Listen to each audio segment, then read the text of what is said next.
जय गुरुदेव, जय गायत्री माता। श्रीमद् भागवत पुराण दसम स्कंद 71वां अध्याय। श्री कृष्ण भगवान का इंद्रप्रस्थ पधारना। श्री सुखदेव जी कहते हैं, परीक्षित, भगवान श्री कृष्ण के वचन सुनकर महामती उद्धव जी ने देवऋषि नारद, सभासद और भगवान श्री कृष्ण के मत पर विचार किया और फिर वे कहने लगे। उद्धव जी ने कहा, भगवान देवऋषि नारद जी ने आपको यह सलाह दी है कि फुफेरे भाई पांडवों के राजस्व यज्ञ में सम्मिलित होकर उनकी सहायता करनी चाहिए। उनका यह कथन ठीक है और साथ ही यह भी ठीक है कि शरणागतों की रक्षा अवश्य कर्तव्य है। प्रभु, जब हम इस दृष्टि से विचार करते हैं कि राजस्व यज्ञ वही कर सकता है जो 10 दिशाओं पर विजय प्राप्त कर ले, तब हम इस निर्णय पर बिना किसी दुविधा के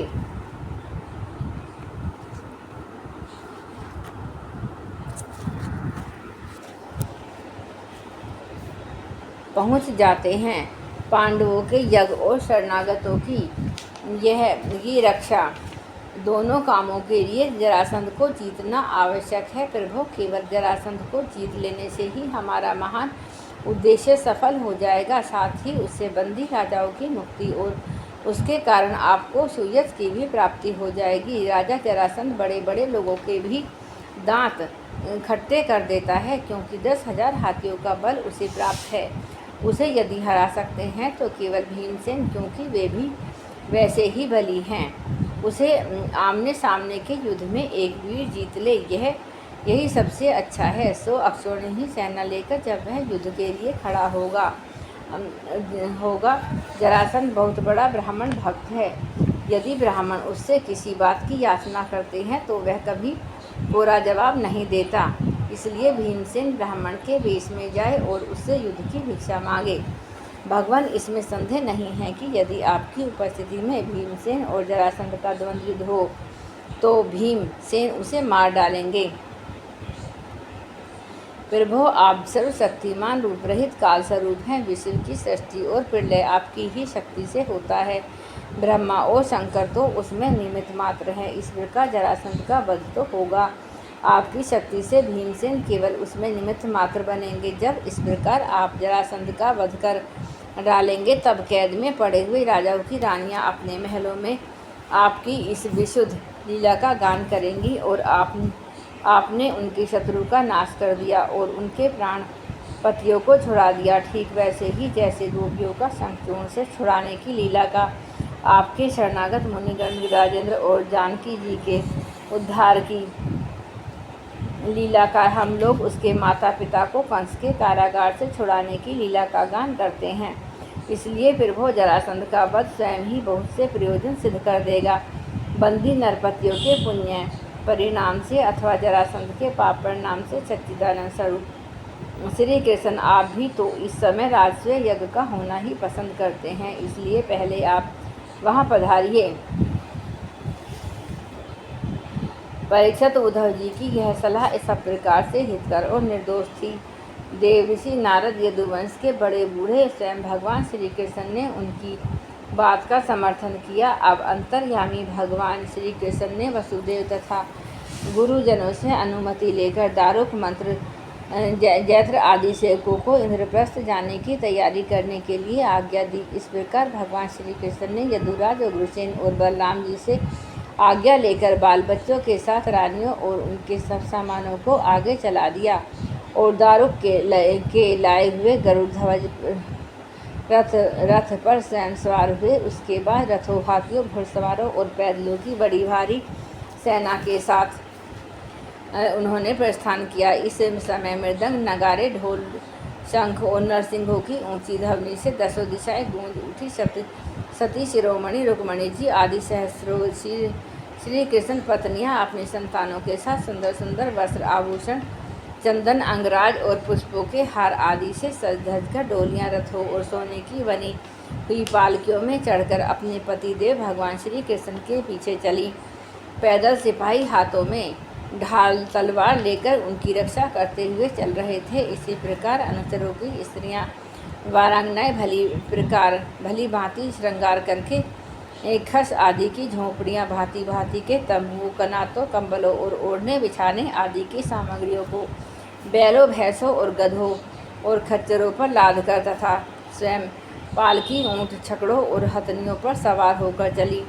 जैसे मगरमच्छों और लहरों की उछल कूद से शुद्ध समुद्र की शोभा होती है, ठीक वैसे ही अत्यंत कोलाहल से परिपूर्ण फहराती हुई बड़ी बड़ी पताकाओं, छत्रों, चवरों, श्रेष्ठ अस्त्र शस्त्रों, वस्त्र आभूषणों, मुकुट कवचों और दिन के समय उन पर पड़ती हुई सूर्य की किरणों से भगवान श्री कृष्ण की सेना अत्यंत शोभायमान हुई। देवऋषि नारद जी भगवान श्री कृष्ण से सम्मानित होकर उनके निश्चय को सुनकर बहुत प्रसन्न हुए। भगवान के दर्शन से उनका हृदय और समस्त इंद्रियां परमानंद में मगन हो गईं।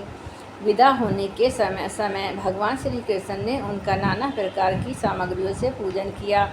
अब देवऋषि नारद ने उन्हें मन ही मन प्रणाम किया और उनके दिव्य मूर्ति को हृदय में धारण करके आकाश मार्ग से प्रस्थान किया।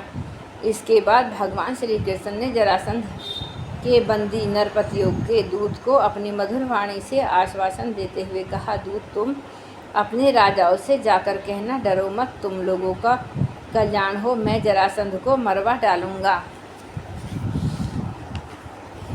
भगवान की ऐसी आज्ञा पाकर वह दूत गिरिव्रत चला गया और नरपतियों को भगवान श्री कृष्ण के संदेश ज्यों का त्यों सुना दिया। वे राजा भी कारागार से छूटने के लिए शीघ्र से शीघ्र भगवान के शुभ दर्शन की बाट जोहने लगे। परीक्षित, अब भगवान श्री कृष्ण अनंत सोवारी, मरु, कुरुक्षेत्र और उनके बीच में पड़ने वाले पर्वत, नदी, नगर, गांव, अहीरों की बस्तियां तथा खानों को पार करते हुए आगे बढ़ने लगे। भगवान मुकुंद मार्ग में दृष्टवती एवं सरस्वती नदी पार करके पांचाल, मत्स्य देशों में होते हुए इंद्रप्रस्थ जा पहुँचे। परीक्षित, भगवान श्री कृष्ण का दर्शन अत्यंत दुर्लभ है। जब अजातशत्रु महाराज युधिष्ठिर को यह समाचार मिला कि भगवान श्री कृष्ण पधार गए हैं, तब उनका रोम रोम आनंद से खिल उठा। वे अपने आचार्यों और सब जनों संबंधियों के साथ भगवान की अगवानी करने के लिए नगर से बाहर आए। मंगल गीत गाए जाने लगे, बाजे बजने लगे और ब्राह्मण से ब्राह्मण मिलकर ऊंचे स्वर में वेद मंत्रों का उच्चारण करने लगे। इस प्रकार से वे बड़े आदर से ऋषिकेश भगवान का स्वागत करने के लिए चले, जैसे इंद्रियां मुख्य प्राण से मिलने जा रही हों। भगवान श्री कृष्ण को देखकर राजा युधिष्ठिर का हृदय स्नेह हितै से गदगद हो गया। उन्हें बहुत दिनों पर अपने प्रियतम भगवान श्री कृष्ण को देखने का सौभाग्य प्राप्त हुआ था, अतः वे उन्हें बार बार अपने हृदय से लगाने लगे। भगवान श्री कृष्ण का श्री विग्रह भगवती लक्ष्मी जी का पवित्र एकमात्र निवास स्थान है। राजा युधिष्ठिर अपनी दोनों भुजाओं से उसका आलिंगन करके समस्त पाप तापों से छुटकारा पा गई। वे सर्वोते भवेन परमानंद के समुद्र में मगन हो गए। नेत्रों में आंसू छलक आए, अंग अंग पुलकित हो गया। उन्हें इस विश्व प्रपंच के भ्रम का तनिक भी स्मरण न रहा। तदंतर भीमसेन ने मुस्कुराकर अपने ममेरे भाई श्री कृष्ण का आलिंगन किया। इससे उन्हें बड़ा आनंद मिला। उस समय उनके हृदय में इतना प्रेम उमड़ा कि उन्हें वह स्मृति सी हो गई। नकुल, सहदेव और अर्जुन ने भी अपने प्रियतम हितैषी भगवान श्री कृष्ण का बड़े आनंद से आलिंगन किया। उस समय उनके नेत्रों में आंसुओं की बाढ़ सी आ गई। अर्जुन ने पुनः भगवान श्री कृष्ण का आलिंगन किया। अर्जुन और सहदेव ने अभिवादन किया और स्वयं भगवान श्री कृष्ण ने ब्राह्मणों और कुरुवंशी वृद्धों का यथा योग्य नमस्कार किया।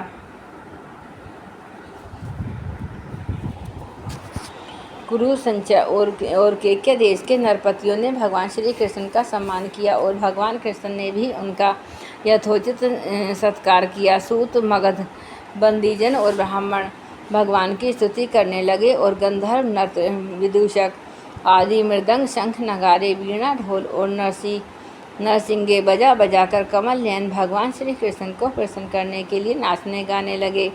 इस प्रकार परम यशस्वी भगवान श्री कृष्ण ने अपने सुहृद सज्जनों के साथ सब प्रकार से सुसज्जित इंद्रप्रस्थ नगर में प्रवेश किया। उस समय लोग आपस में भगवान श्री कृष्ण की प्रशंसा करते चल रहे थे। इंद्रप्रस्थ नगर की सड़कें और गलियां मत वाले हाथियों के मद से सुगंधित जल से सींच दी गई थीं। जगह जगह रंग बिरंगी झाड़ियाँ लगा दी गई थीं। सुनहले तोरण बांधे गए हुए थे। सोने के जल भरे कलश स्थान स्थान पर शोभा पा रहे थे। नगर नगर के नर नारी नहा धोकर तथा नए वस्त्र आभूषण पुष्पों के हार इत्र फुलेल आदि से सज धज कर घूम रहे थे। घर घर में ठोर ठोर पर दीपक जलाए गए थे, जिनसे दीपावली की छटा हो रही थी। प्रत्येक घर घर के झरोखे से धूप का धुआं निकलता हुआ बहुत ही भला मालूम होता था। सभी घरों के ऊपर पताकाएं फहरा रही थी। सोने की कलश और चांदी के शिखर जगमगा रहे थे। भगवान श्री कृष्ण इस प्रकार महलों से परिपूर्ण पांडवों की राजधानी इंद्रप्रस्थ नगर को देखते हुए आगे बढ़ रहे थे। जब युवतियों ने सुना कि मानव नेत्रों के पात्र अर्थात अत्यंत दर्शनीय भगवान श्री कृष्ण राजपथ पर आ रहे हैं, तब उनके दर्शन की उत्सुकता आवेग से उनकी चोटियों और साड़ियों की गांठें ढीली पड़ गई थी। उन्होंने घर का कामकाज तो छोड़ ही दिया, सेज पर सोए हुए अपने पतियों को भी छोड़ दिया और भगवान श्री कृष्ण का दर्शन करने के लिए राजपथ पर दौड़ आई। सड़क पर हाथी घोड़े रथ पैदल सेना की भीड़ लग रही थी। उन स्त्रियों ने अटारियों पर चढ़कर रानियों के सहित भगवान श्री कृष्ण का दर्शन किया और उनके ऊपर पुष्पों की वर्षा की और मन ही मन आलिंगन किया तथा प्रेम भरी मुस्कान एवं चितवन से उनका सुस्वागत किया। नगर की स्त्रियां राजपथ पर चंद्रमा के साथ विराजमान हैं। ताराओं के समान श्री कृष्ण की पत्नियों को देखकर आपस में कहने लगी, सखी, इन बड़भागनी रानियों ने न जाने ऐसा कौन सा कर्म किया है जिसके कारण पुष्प शिरोमणि भगवान श्री कृष्ण अपने उन्मुक्त हास्य और विलास पूर्ण कटाक्ष से उनकी ओर देखकर उनके नेत्रों पर परम आनंद प्राप्त करते हैं। इसी प्रकार भगवान श्री कृष्ण राजपथ से चल रहे थे। स्थान स्थान पर बहुत से निष्पाप धनी, मानी और शिल्पजीवी नागरिकों ने अनेकों मांगलिक वस्तुएं लाकर उनकी पूजा अर्चना और स्वागत सत्कार किया। अंतःपुर की स्त्रियां भगवान श्री कृष्ण को देखकर प्रेम और आनंद से भर गईं। उन्होंने अपने प्रेम विह्वल और आनंद से खिले नेत्रों के द्वारा भगवान का स्वागत किया और श्री कृष्ण उनका स्वागत सत्कार स्वीकार करते हुए राजमहल में पधारे। जब कुंती ने अपने त्रिभुवन पति भतीजे श्री कृष्ण को देखा तब उनका हृदय प्रेम से भर आया। वे पलंग से उठकर अपनी पुत्र वधू द्रौपदी के साथ आगे गईं और भगवान श्री कृष्ण को हृदय से लगा लिया।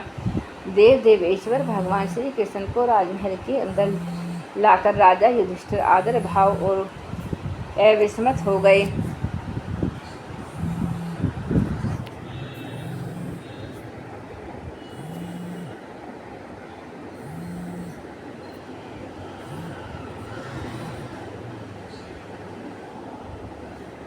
अंतःपुर की स्त्रियां भगवान श्री कृष्ण को देखकर प्रेम और आनंद से भर गईं। उन्होंने अपने प्रेम विह्वल और आनंद से खिले नेत्रों के द्वारा भगवान का स्वागत किया और कृष्ण उनका स्वागत सत्कार स्वीकार करते हुए राजमहल में पधारे।